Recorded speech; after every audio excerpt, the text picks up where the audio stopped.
언젠가 한번 말씀드렸던 이야기입니다. 지금부터 한 30년 정도 되는 기억이 있습니다.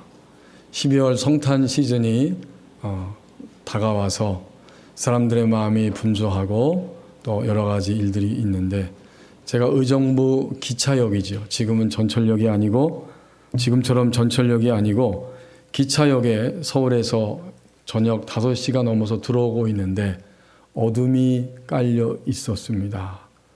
아직 의정부역에 도착하기 한 100m 전 정도 되는데 나팔 소리가 계속 울리는 겁니다. 가까이 올수록 귀에 익숙한 나팔 소리였습니다.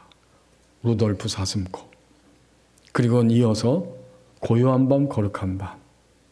더 나가서 오 거룩한 밤 주께 경배하라. 그런 것들이 끊임없이 나팔을 통해서 흘러나오고 있고, 도착해서 이렇게 문에서 내려서 사람들의 표정을 보니까 그 나팔 소리를 들으면서 찡그리거나 거기에 있는 영무원이 그것을 제지하기 위해서 달려가거나 하는 사람이 하나도 없었습니다. 오히려 푸근한 표정으로, 아직 12월 24일도 아니고 25일도 당연히 아니고 20일 넘어서는 그 크리스마스 시즌이었는데 웬 중년의 남자가 저렇게 나팔을 불면서 이 역에 서 있는가 의아하면서도 푸근한 표정으로 바라보고 있었습니다. 과연 그 나팔 소리에는 어떤 사연이 담겨 있었던 것일까? 30년 전 정도 되는 날이지만 지금도 그 장면과 소리가 생생합니다. 아마도 나팔을 불었던, 그 트럼펫을 불고 있는 그 중년 남자의 심령 속에는 나팔을 통해서 이런 마음을 들려주고 있었을 것입니다. 곧 온 인류를 위하여 크게 나팔을 불면서 가장 위대한 소식, 가장 기쁜 소식, 복된 소식, 곧 복음이었을 것입니다. 그 소리를 들려주고 싶어서 나팔을 그렇게 불었던 것입니다. 하나님이 우리에게 주신 오늘 본문 1절 상반절 말씀을 보십시오. 현재 나의 목소리가 가장 크게 드러나는 부분이 있습니다. 크게 외치라. 목소리를 아끼지 말라. 내 목소리를 나팔같이 높여라. 하나님이 반복적으로 3번씩이나 이사야 선지자를 통해서 명령하시는 겁니다. 목소리는 우리 내면에 있는 것들이 쏟아져 나오는 것이죠. 그냥 육성만 나오는 게 아니라 그 말을 할 때에는 내 안에 있는 것들이 흘러나오는 겁니다. 여기서 크게 외치라고 할 때 이 크다는 뜻은 목소리, 육성을 의미하기도 하지만 또 간절하게, 간곡하게 이런 의미가 같이 담겨 있어요. 그런 거로 하나님이 이사야 선지자를 통해서 하나님의 백성들에게 간절한 열망을 표현하시면서 그것을 이사야 선지자에게 대신 외치라고 명령하고 있습니다. 이사야서는 1장에서 39장까지는 하나님의 심판입니다. 계속해서 그들이 하나님을 떠나 있을 때 너희는 심판받는다, 바벨론으로 포로 잡혀간다 이야기하셨고, 막상 바벨론 땅에 떨어졌을 때에는 40장부터 66장까지는 하나님에 의한 구원이 있다라고 하나님에 의한 구원을 선포하게 하시면서, 오늘 본문이 소속된 이사야 58장 말씀은 구원받아야 하기 때문에 구원의 길로 갈 수 있도록 너는 크게 외쳐라. 목소리를 아끼지 말아라.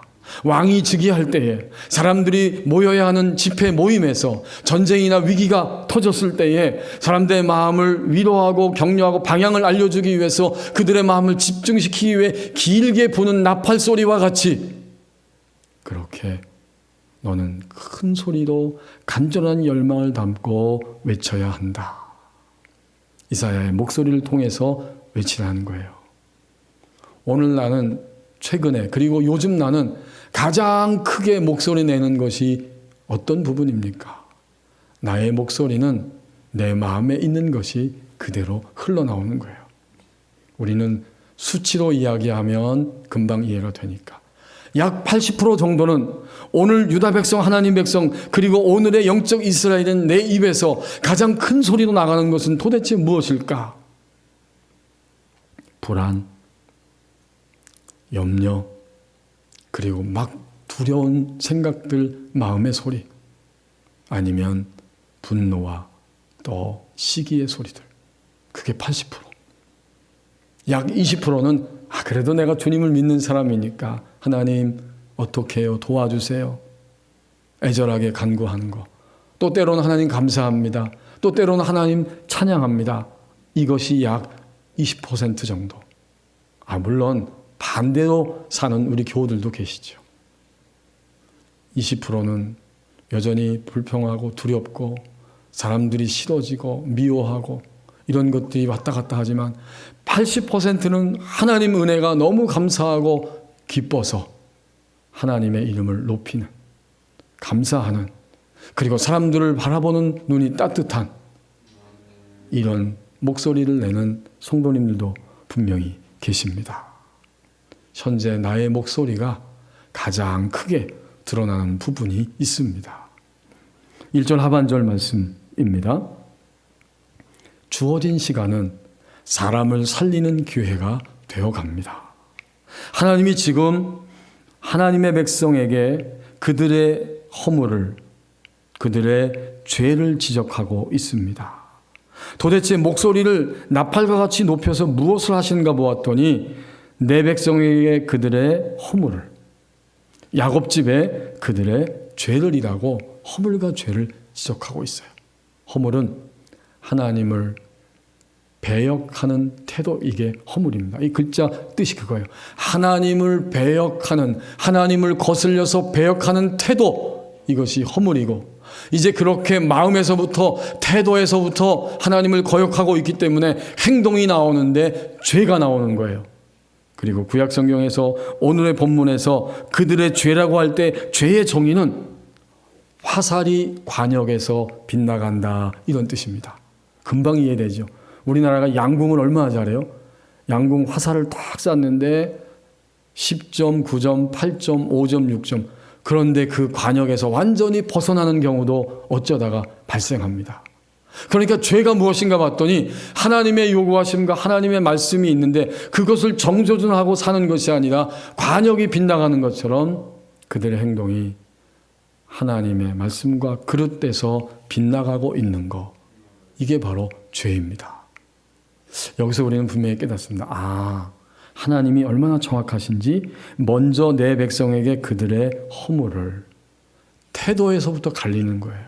태도는 우리 마음에 들어와 있는 생각입니다. 어떤 생각이 우리를 꽉 점령하고 있으면 그게 그 사람의 태도예요. 만약 나는 지치고 피곤해서 사람들이 싫어, 그러면 그 얼굴이 항상 긴장되고 찌그러져 있고 사람을 본체만치 하고 신경 쓰지 않고 사람을 향해서 분노를 발산하는 태도가 보입니다. 그게 태도예요. 그리고 그 허물이 이제는 행동의 죄로 나가면 하나님의 말씀 관역에서 확 그릇되게 되는데 어떡하지요? 사람을 멸시하고 무시하고 사람을 말로 행동으로 때리는 폭력으로 드러나게 되죠. 예를 들면 그런 거예요. 그러니까 허물은 태도이고 죄는 바로 행동으로 옮긴 상태입니다. 주님을 믿고 난 이후에 그리스도인의 태도는 두 가지밖에 없습니다. 하나님의 요구하심을 거절해버리면서 마침내 그릇되게 하는 죄까지 떨어지든지, 아니면 상황이 어떠하든지 모든 상황 속에서 그럼에도 불구하고 나는 하나님의 요구하심을 따라서 생각하고 움직이겠습니다.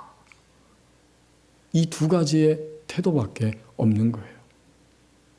우리의 생각이 태도이고 그 굳어진 생각이 행동으로 나타날 때 그것이 죄가 될 수 있습니다.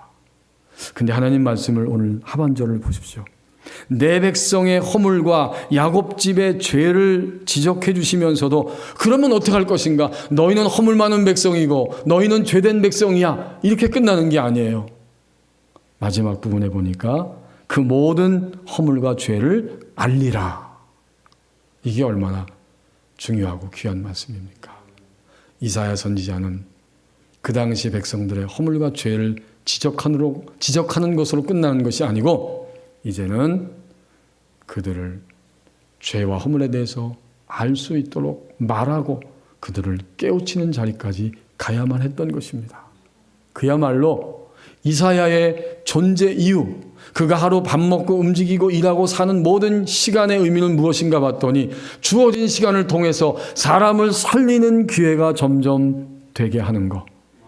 이것이 그의 삶의 의미였습니다. 그렇다면 영적 이스라엘 된 선지자적 사명을 가지고 있는 우리 모든 그리스도인들도 오늘 내가 먼저 삶으로 살아남으로 나를 통해서 사람을 살리는 기회, 이런 날들을 만들어가는 것이 우리에게 주어진 시간의 의미입니다. 어떤 사람이 살릴 수 있나요? 당연히 그것은 먼저 자신의 허물과 죄를 깨닫고 하나님 앞에 고백함으로 매일매일 고백하며 나감으로 내가 살아있는 상태가 되면서 다른 사람들을 살리는 자리로 나가게 됩니다. 이사야 선지자는 하나님을 만났다고 고백할 때 가장 먼저 발견한 것은 나의 허물과 죄였습니다. 이사야는 하나님의 성전에서 높이 들린 하나님의 보좌를 보고 자신이 비로소 어떤 존재인지를 생생하게 말하면서 이사야 6장 5절에서 이렇게 고백하고 있죠. 이사야 6장 5절 말씀 한 절만 읽어보면 그때는 하나님의 성전에서 높이 들린 하나님의 보좌를 보았더니 내가 말하되 화로다 나여 망하게 되었도다. 나는 입술이 부정한 사람이요 나는 입술이 부정한 백성 중에 거주하면서 만군의 여호와이신 왕을 배웠음이로다 하였더라. 그렇군요. 자기의 실상을 발견하는 것은 인생 최고의 축복입니다. 내가 왜 시달리는지, 내가 왜 이렇게 고약한지 우리는 그것을 위장하고 살아가기도 하고 그것을 아예 알지도 못하고 매여 있는데 하나님의 보좌 앞에 나갔더니 내 실상은 나는 백성보다 난지 알았어요. 우시아 왕과 친하고 나는 고위층이기 때문에 학문을 많이 가지고 있는 사람이기 때문에 나는 괜찮은 존재인 줄 알았는데 하나님을 딱 대면하고 보니까 나는 망했다. 내가 입술이 이렇게 부정하면서 백성보다 낫다고 생각하고 이런 모습으로 내가 살아왔구나. 자기의 실상을 처절하게 깨닫고 고백합니다.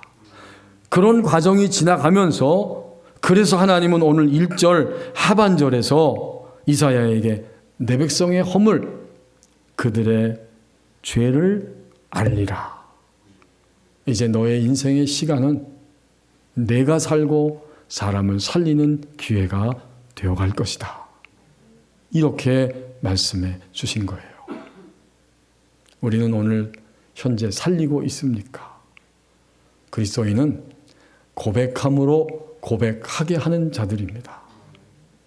나의 허물을 고백하고 나의 죄를 고백함으로 나를 통해서 사람들이 자기의 허물을 보고 자기의 죄를 고백하게 하는 그 자리까지 가게 됩니다. 이것이 우리에게 주어진 시간의 의미예요. 언제부터인지 미국에는 1930년대에 들어왔다고 하는 그런 기록이 있는데 우리나라에도 헬로윈 데이가 대대적인 행사로 치루어지고 자리매김하고 있습니다. 저도 그걸 봤어요. 영어 유치원 다니는 아이들이 영어 가르치는 학원에서 헬로윈 데이가 되면 그 축제에 참여합니다. 음식점도 상가도 온통 그것을 부추기고 우리의 젊은이들도. 그러고 보니까 오늘이 바로 헬로윈 데이예요. 10월 31일. 하지만 이것은 즐길 축제가 아니라는 사실을 그리스도인들은 알아야 합니다. 이 헬로윈 축제는 아일랜드의 켄토족의 전통을 따라서 사윈에서 시작됐다고 합니다. 그 사람들은 11월 1일이 겨울이고 추워지는데 11월 1일을 새해의 끝날로 여기고 살아갔고 그래서 그 전날 10월 31일 마지막 날 한 해의 마지막이라 생각하고 음식을 차려놓고 죽음을 관장하는 죽음의 신에게 제사를 드리면서 먼저 죽은 이들의 혼을 달래는 행사를 하게 됩니다. 그리고 악령을 쫓아낸다고 생각했어요. 하지만 이때 내가 죽음의 신에게 제사를 드리면서 악령에게 해를 입을까 봐 나도 악령이라고 생각하도록 위장하면서 두려워서 악령으로 착각하도록 자신들도 아주 기괴한 복장으로 꾸미게 된 것입니다. 이게 바로 헬로윈 데이의 복장 문화의 원형입니다. 죽음의 신에게 제사 드린다. 얼마나 무서운 이야기인지 모릅니다. 이것은 한마디로 말하면 그리스도인들은 그 사실을 분명히 깨닫게 되고 깨달아야 되는데 나를 악한 영에게 그냥 갖다가 바치는 행동과 똑같아요. 악한 영은 죄를 타고 기회를 타서 우리를 주장하게 되는데 악한 영에게 자기를 내어주면 그들에게 그만큼 힘을 실어주는 거예요. 그래서 실제로 미국의 사탄 숭배자였던 존 라미레즈라고 하는 사람이 주님을 믿게 되고 뉴욕의 타임스퀘어 교회 데이비드 월커슨 목사님에 의해서 말씀 훈련, 제자 훈련 받고 극적으로 주님을 만나 새 사람이 되었는데 그는 사탄을 숭배하는 그 제사장 중에 세 번째 계열에 있는 엄청난 사람이었어요. 그가 주님을 만나고 이 헬로윈 데이에 대해서 경고를 하며 그 어둠의 세력을 폭로하는 간증자가 되었습니다. 그는 한마디로 이렇게 말합니다. 헬로윈 데이는 실제로 사탄이 경배를 받으며 그 위력이 더욱 강해지는 날이다. 귀신 분장을 하고 그날을 기념하는 것이 얼마나 어리석고 위험한 일인지를 분명히 말했습니다. 한 신실한 그리스도인 자매가 집 카페에서 근처 카페에서 잠시 일한 적이 있었습니다. 그 사장님이 굉장히 젊고 또 성실한 목사님의 아들이었다고 해요. 늘 사람들에게 친절하게 대하고 미소로 대하니까 카페가 잘 되죠. 이제 출근해서 어느 날 보니까 한쪽에 호박 그림이 그려져 있는 사탕이 잔뜩 쌓여 있어요. 사장님은 내일이 바로 헬로윈 데이라 손님들에게 이 사탕을 그냥 소소한 이벤트로 나눠줄 거라고 그렇게 이야기합니다. 그러면서 자매가 이 사탕을 나눠주세요. 손님을 섬기려고 하는 마음은 알겠지만 이것은 영적으로 너무나 분별하지 못하는 위험한 일, 헬로윈 데이를 영적으로 알지 못하기 때문에 하는 행동이라는 것을 알고 어떻게 할까? 사장님에게 눈 딱 감고 한 번만 넘어갈까? 아니야. 이건 굉장히 위험한 거야. 그 기원과 의미를 분명히 알지 못하면 모르지만 내가 알고 있는데 이걸 침묵하는 것은 하나님 앞에 죄를 범하는 것이다. 집으로 돌아와서 주위의 그리스도인 자매들에게 형제들에게 기도를 부탁하고 자신도 충분히 기도한 다음에 저녁에 사장님에게 메일 메시지를 보냈다고 합니다. 그리고 존 라미네즈의 간증 영상을 링크해서 첨부해서 링크를 헬로윈의 기원을 말하면서 손님을 위해 좋은 마음으로 준비한 것은 알겠지만 이것은 하지 않는 게 이러이러하기 때문에 좋겠습니다. 그렇게 보냈다는 거예요. 답장이 왔습니다. 사장님이 흔쾌히 당장 버리겠다고. 내가 알지 못하고 있었는데 고맙다. 이런 답을 보내왔다는 거예요. 그날 카페에서 그런 일이 일어났던 것입니다. 죽음의 자리, 죽이는 일이 아니라 살림의 자리, 살리는 일이 그날 일어난 것입니다. 그렇습니다. 오늘 이사야 성도는 선지자는 바로 이 세를 사는 우리들이잖아요. 그들에게 허물을, 그들의 죄를 알리라고 명령하십니다. 한두 번쯤은 분명하게, 정중하게, 친절하게 기도한 다음 아직까지도 여전히 주님 품에 있지 않고 주님을 멀리 떠나 있는 우리의 가족, 형제, 자매, 우리 성도들에게 살리는 일, 그들을 주님의 사랑으로 이끄는 이런 시간들이 되어야 할 것입니다. 주어진 시간은 사람을 살리는 기회가 되어갑니다. 이제 2절 말씀 함께 보십시오. 겉과 속의 간격이 줄어드는 만큼 평안과 능력이 드러납니다.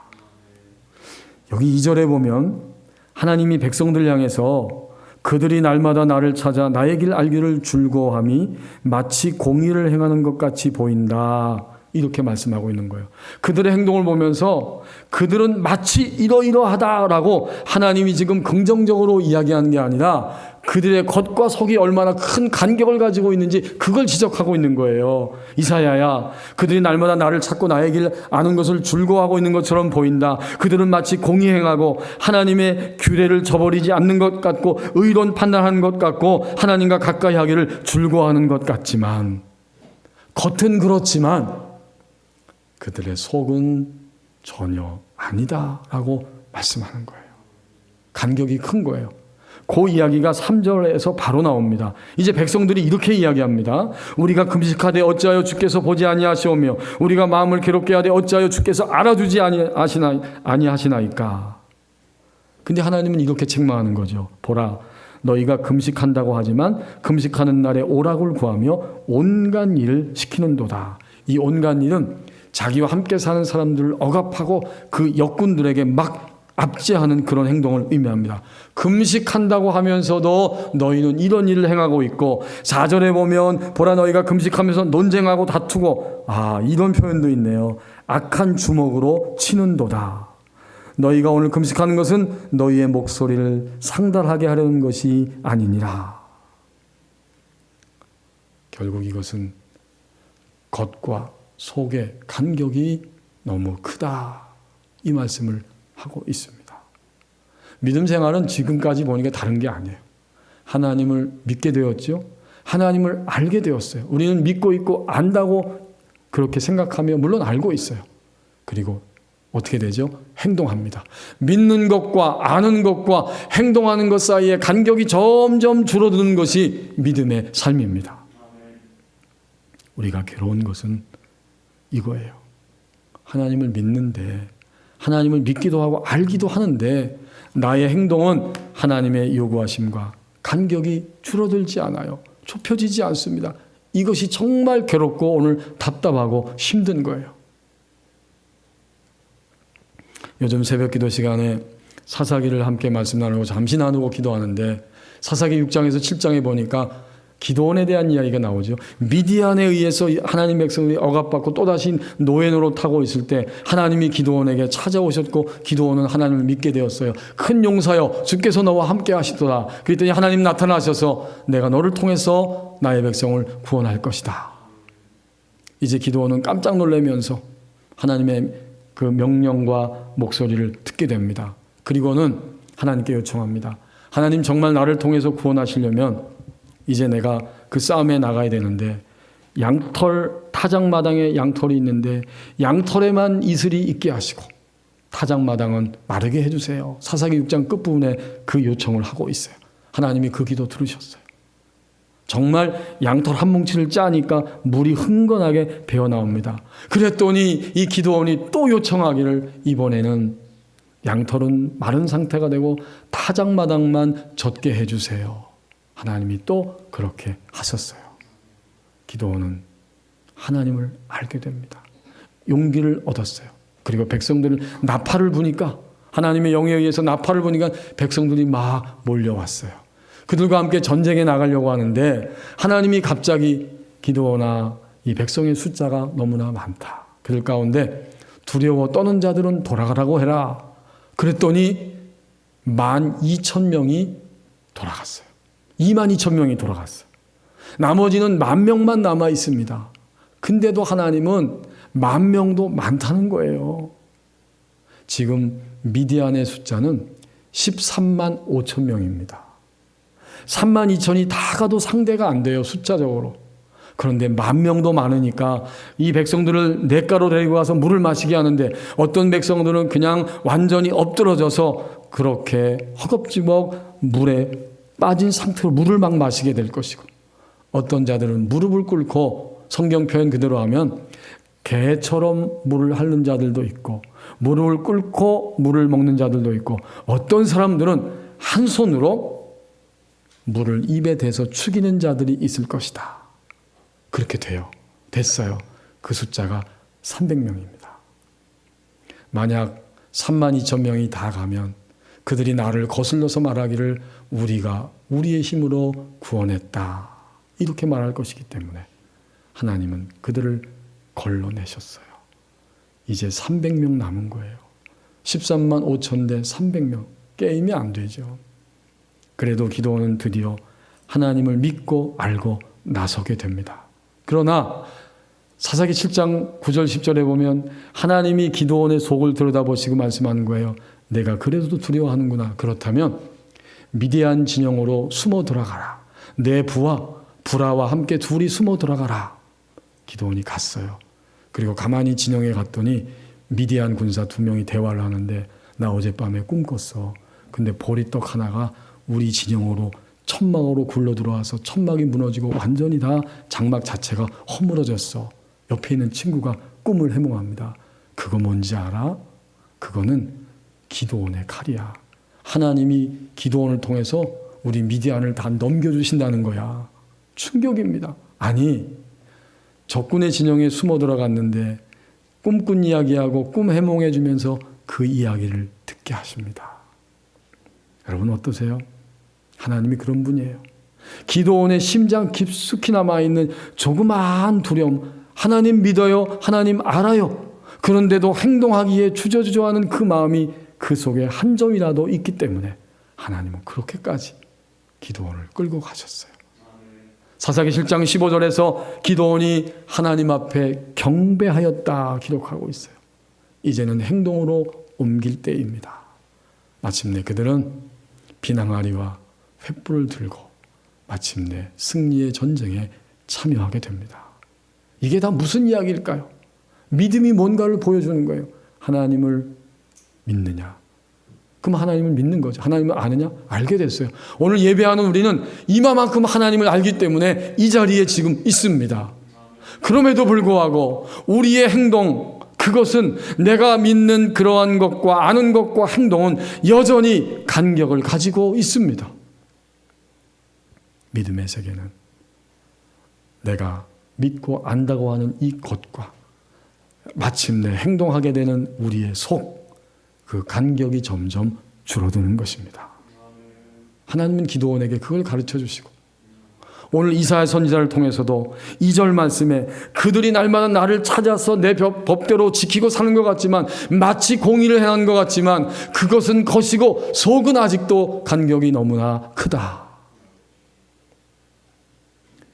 겉과 속의 간격이 줄어드는 만큼만 우리는 평안이 있고 능력이 드러납니다.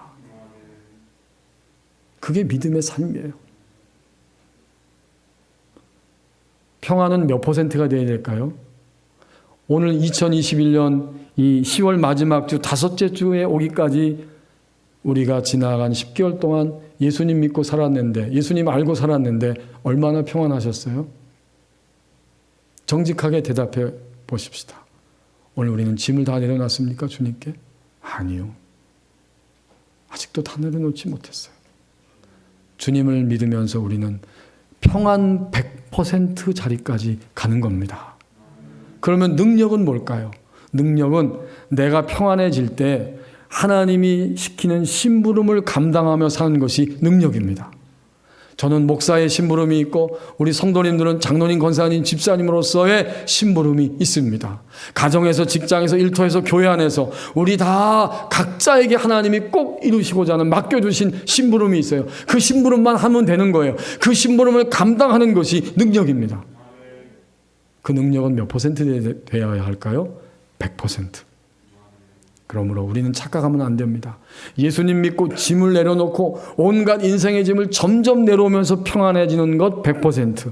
그렇게 짐을 내려놓은 만큼 하나님이 주신 심부름을 감당하는 것 100%. 평안과 능력은 분리된 이야기가 아닙니다. 평안한 만큼 능력이 있고 평안한 만큼 심부름을 감당하며 우리의 인생을 살아갑니다.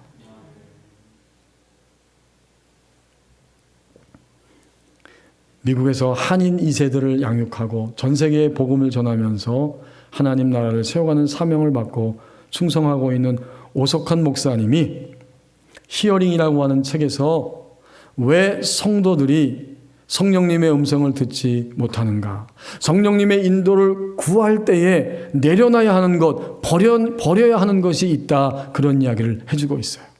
주님의 인도하심을 구할 때 버려야 하고 그것을 버릴 때 얻을 수 있게 된다고 말하고 있습니다.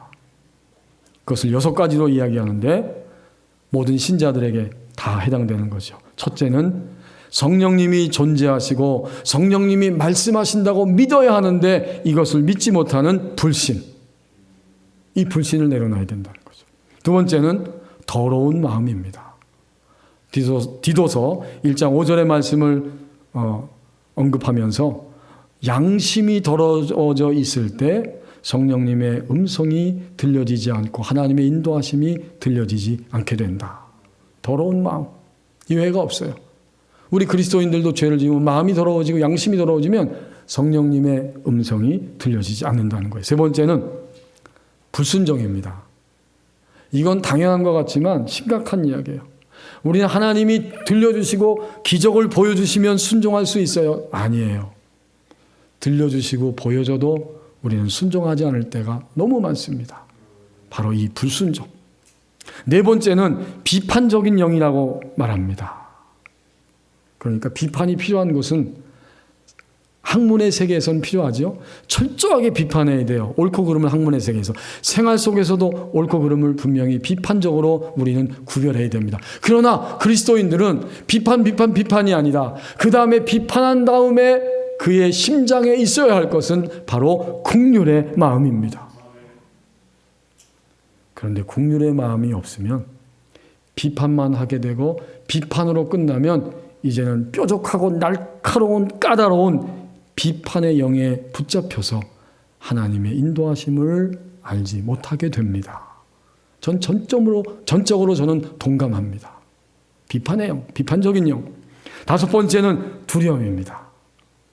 우리 안에 두려움이 지속될 때는 하나님의 인도하심이 들려지지 않아요. 왜냐하면 하나님이 완전하시고 모든 것 되시는데 내가 두려워하는 그것이 하나님보다 더 크거든요. 나의 판단과 생각이 하나님보다 훨씬 크거든요. 그러면 하나님을 믿고 하나님을 알지만 우리의 행동은 하나님의 인도를 받지 않습니다. 두려움. 온갖 종류의 두려움. 어떤 작은 두려움도 하나님의 인도를 방해한다. 마지막 여섯 번째. 이것은 더러운 영, 악한 영이죠. 성경의 복음서에 보면 더러운 귀신이 끊임없이 이렇게 표현하고 있어요. 더러운 영, 악한 영의 방해 때문이다. 그러면서 특별히 세 가지를 언급하는데 반항의 영이 있는 거죠. 압살롬을 예를 들면서 구약의 다윗의 아들 압살롬은 그가 반항의 영에 붙들려서 결국 합법적인 권위인 아버지 왕의 권위를 반항했다. 그렇게 표현하고 가룟 유다의 예를 들면서 그는 철저하게 자기의 이익과 자기 중심만을 계산하면서 자기 중심과 이익을 따라가는 이러한 악한 영에 붙들리게 되었습니다. 또 한 가지는 구약 성경에 자주 등장하는 이세벨, 이방 여인 이세벨. 이것은 우상 숭배의 영이고 음란, 음욕의 영입니다. 이렇게 여섯 가지의 모습들, 하나님의 인도를 방해하는 것들이기 때문에 이것을 버림으로 우리는 하나님의 인도함을 얻을 수 있습니다. 그렇습니다.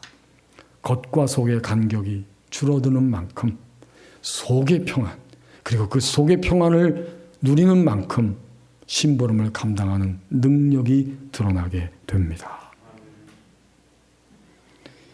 우리는 가을 시즌을 맞이해서 오늘 우리의 인생을 살아가고 있습니다. 진정한 여행이라고 하는 그러한 나짐 히크메크 터키의 혁명 시인의 시를 읽어드리고 함께 듣기를 원합니다. 이것이 결론입니다. 진정한 여행. 가장 훌륭한 시는 아직 쓰지 않았다. 가장 아름다운 노래는 아직 부르지 않았다. 최고의 날들은 아직 살지 않은 날들. 가장 넓은 바다는 아직 항해하지 못했고 가장 먼 여행은 아직 끝나지 않았다. 불멸의 춤은 아직 추지 않았으며 가장 빛나는 별은 아직 발견하지 않은 별. 무엇을 해야 할지 더 이상 알 수 없을 때 그때 비로소 진정한 무엇인가를 할 수 있다. 어느 길로 가야 할지 더 이상 알 수 없을 때에 그때가 비로소 진정한 여행의 시작이다. 가을. 이 가을은 나를 점검할 수 있는 시간입니다. 기도하겠습니다. 우리 함께 1, 2분 동안만 기도하십시다. 현재 나의 목소리가 가장 크게 드러나는 부분이 무엇입니까? 우리에게 주어진 시간은 내가 고백함으로 살고 사람을 살리는 기회가 되어갑니다. 겉과 속의 간격이 줄어드는 만큼 평안과 능력이 드러납니다. 이 가을 이렇게 점검하고 나가기를 원합니다. 함께 기도하겠습니다.